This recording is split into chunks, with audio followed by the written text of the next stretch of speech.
We are all attracted to authenticity. So why don't we just be more authentic? Why don't we just show our true colors and share ourselves more? Well, because it's risky. Because I might not be liked. Someone else might not like my authenticity. It might embarrass myself. I might push someone away.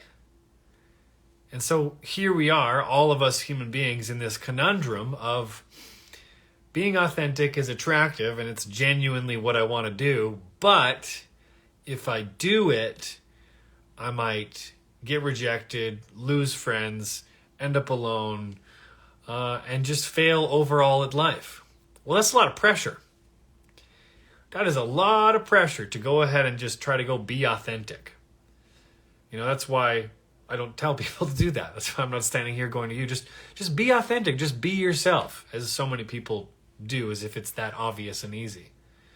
Well, it's simple, but I wouldn't say it's easy. Because for any of us to be authentic, to be our true selves in any situation, whether it's as simple as saying no to something you want to say no to and saying yes to something you want to say no to, or as big as me 5 years ago going up to my wife at a pool party, but I was so scared, thinking she was going to think I'm a loser.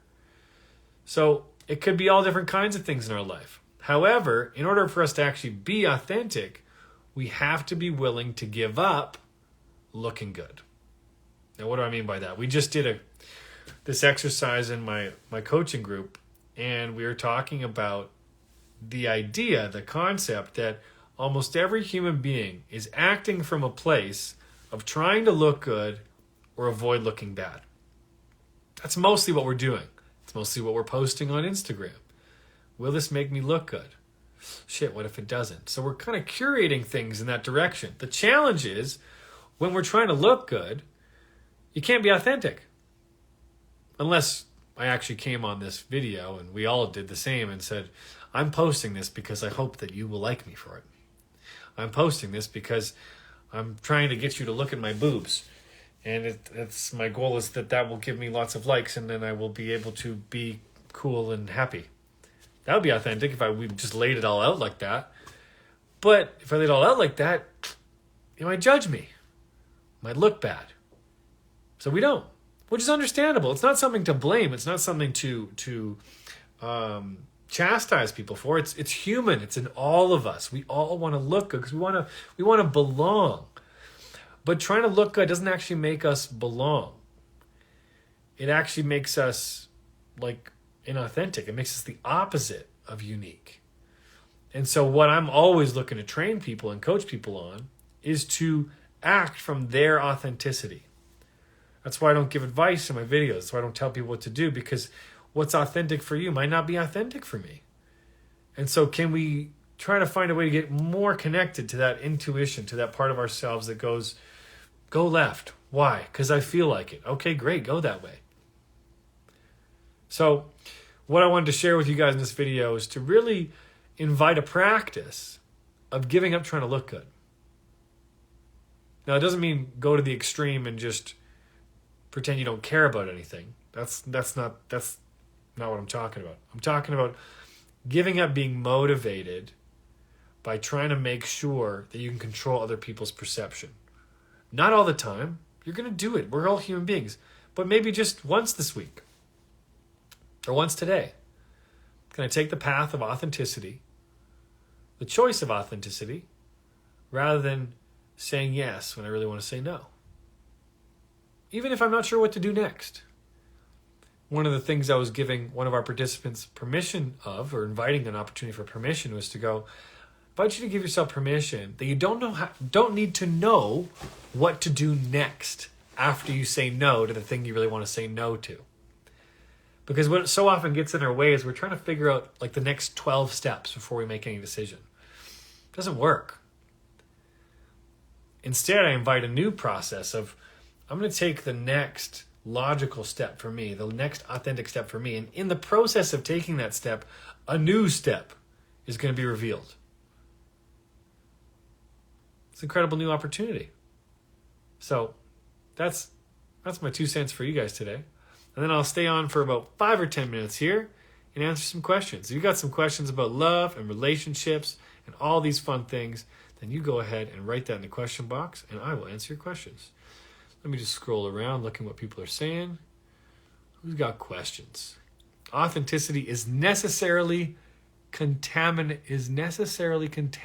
with human mess. Interesting perspective. Thank you for sharing that. Need to feel safe. Yeah, and here's the thing about feeling safe, right? Imagine if I was like in a relationship and said, I'll only share with you if I feel safe. It's a great intention. I mean, it's an intention of having a safe relationship. What a beautiful and wonderful idea. That being said, I promise you there will be something in that relationship that you will be scared to share or say. And so if you're waiting for some perfect amount of safety, I'm not talking about physical safety here, you guys, then that might keep you from the depths of connection possible with that person. And so hell yes to a safe relationship. And I invite you to arm yourself with the skill of courage more and more and more. Because otherwise, what I do and what I'm capable of is in the other person's hands instead of mine. Excuse me, you guys. So, scrolling. Man, you're so damn great. So damn great. Thank you. Thank you. That's a wonderful thing to read. Thank you very much. It's a long path to look inwards and find your own authenticity. Yeah, well, consider it, maybe a long path is one perspective. Maybe consider it's like the whole journey of our life. Like, it's like, how can we get better and better at it? And not like I'm somehow going to be this authentic person all the time. No one is authentic all the time. If you're a human being, sometimes you get struck by the interest of trying to look good. Understandable. And how can I be authentic in the next moment and make the next choice from authenticity? Okay, what would that look like for me? And can I get better and better at it? So more and more of my life is coming from that place. That's a full life. It's an adventurous life. Hey, Anna and Daniel, looking forward to our coaching call this week with you guys. Good to see you on here. Or next week, I think it is. How to be authentic when it comes to online dating. Most people put on a mask to be the best version of themselves and leave on the first few dates. I'm so glad you asked this question. How to be authentic when it comes to online dating. Excuse me. So I got an email from a former client last week. I shared a little portion of that email with you guys in my stories. And this beautiful, courageous person was talking to their friends about what they should put on their dating profile. The picture, what words they should use so that they would be likable, so they would be seen as attractive and valuable. All right? Trying to look good. And in that process, this person got a lot of doubts about themselves. So instead, they didn't listen to their friends. They listened to themselves and shared some of those things that they thought might actually turn people off. The nerdy things about them. The parts about them that they were like, oh, this is like the kind of part of me that makes me unique, but also kind of makes me embarrassed. They shared those things. And guess what? They got matched with someone. They started dating. And they talked about how those nerdy things that he was scared to share are the exact things that attracted that person to him in the first place. And he said, oh my God, I so badly didn't want to share that. I thought that was going to keep me like alone. And so your authenticity is actually going to be the magnet for what you want. And so good, if a bunch of people don't like it, good, they're not your match. And now he's telling me about they are in a loving, committed relationship together. It's better than any relationship he's ever had. They're talking about what their future could look like. Just so many incredible wins stemming from authenticity. So how do you do it? You asked that question. How do you do it? Well, let somebody in a little bit more. Let it in on your profile or whatever. A little bit more detail about you that you think might turn people off. Good. Those people aren't for you. Here's the problem about not being authentic in a relationship. Let's say all your actions were motivated by trying to look good. And so you worked really hard to be attractive and likable. Okay, great. Now you've got some matches. People like you. People want to be with you. The problem is they don't want to be with the actual you. They want to be with the show you've been putting on. So when you get into the relationship and you drop the show, they drop you. Because they didn't really love you for you. They loved you for these actions you were doing. They loved you for your makeup. They loved you for whatever thing you were doing. That wasn't what you really wanted to do. It was what you're doing to be liked. That's going to be a huge problem down the road. Versus the more courageous path, the one that's going to really work and have just you feel more fulfilled, whether you're in a relationship or not, by the way. This one's going to actually have you find out if that person likes you for you, the real you. And picture that. I'm being myself, and someone likes that version of me. Isn't that what we all want? Isn't that like the best thing? Well, in order for that to even be possible, it's not up to them. It's up to us.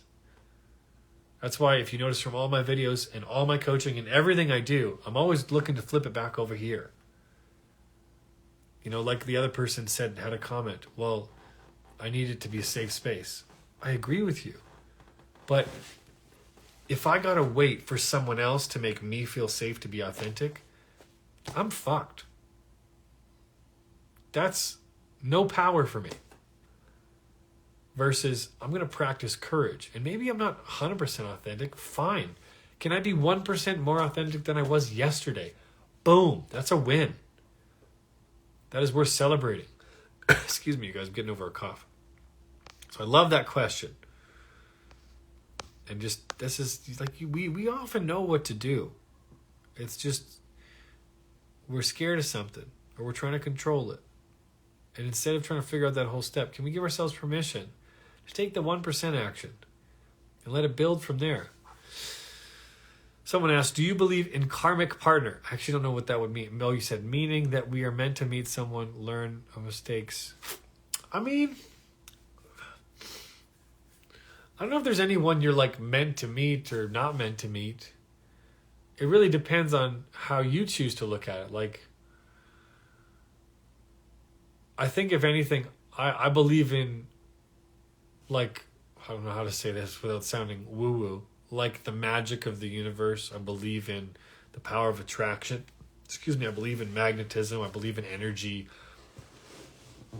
In the way that, you know, if I show up to my partner with my shoulders down and my head down and my voice like this, that I'm going to create a certain energy in my household.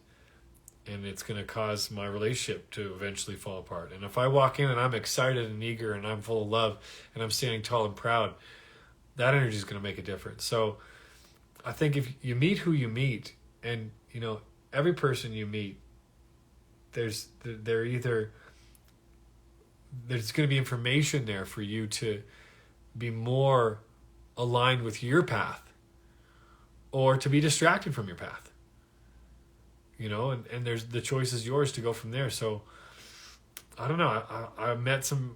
So I'm skiing right now, and I met some really interesting people on the chairlift, and we started up a conversation, and I was being authentic with them, and we, you know, I let go of what I might sound like or look like when I started the conversation with a bunch of different strangers today, and it was really wonderful and nice. And you know, what did that mean? Well, to me, that meant that me following my intuition works, and that there's a lot of interesting people out there. I don't know. I think it's Uliana. I think whatever works for you. You know, you can choose to look at through the lens of the world that, you know, this is for me. This is working out for me. There's something here for me, or I'm being screwed over and the world is against me. And I think you can start to picture what life's going to be like depending on those two perspectives. What can we do to make sure we're showing up as our true, authentic selves? Start small. Start really small, okay? Authenticity might start from how you get up in the morning and what you choose to wear. Are you choosing to wear that because that's what people wear, or you think you should, or do you in the mood for those socks or that pair of jeans or that hat, you know? Or what you're going to eat. You know, it's funny, in a restaurant, this is one of the first places I practice authenticity. I used to be really worried I was going to pick the wrong thing. You know, I back when I didn't have much money, I used to go ahead and always look at restaurants as like, okay, this is a rare thing. I better pick the best meal for the best value, or else this was a waste of time and I messed up. And so instead, I started practicing reading a menu, and then whatever kind of jumped out at me at the page, I would go, okay, I'm going to have that. And I was like trusting my gut, my instinct, my authenticity. And always those meals were delicious, even if it was something I didn't know I was in the mood for. And so start small with things like that. Start even with like, I bet you'll be asked something tomorrow that you don't want to do. Can you say no to it? That would be a step of your authenticity. I bet you, any of you, will probably have a moment where you could start a conversation with someone or say hello to someone, and you're going to second guess yourself. In that moment, you could say hello without needing to know what to do next. You know, a lot of people, especially men looking to, introduce themselves to women and, start a conversation, are trying to figure out some sly thing to say or some, confident thing to say. Often the best thing to say is, hi, my name is, what's your name? You just start. We're just trying to figure it all out. So that's my invitation for you. Keep it small.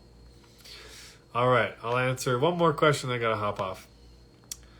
You're so welcome. You guys are awesome. Someone said it would be great if more people online dating were what you see is what you get. I agree. So we, not them, we are going to be authentic. More and more people will do it, and that's going to cause a tipping point. That's question box. Forgot to check that. Sorry about that. Have you noticed a correlation between slowing down your reactions to have more authentic responses? Absolutely. Sufi, absolutely.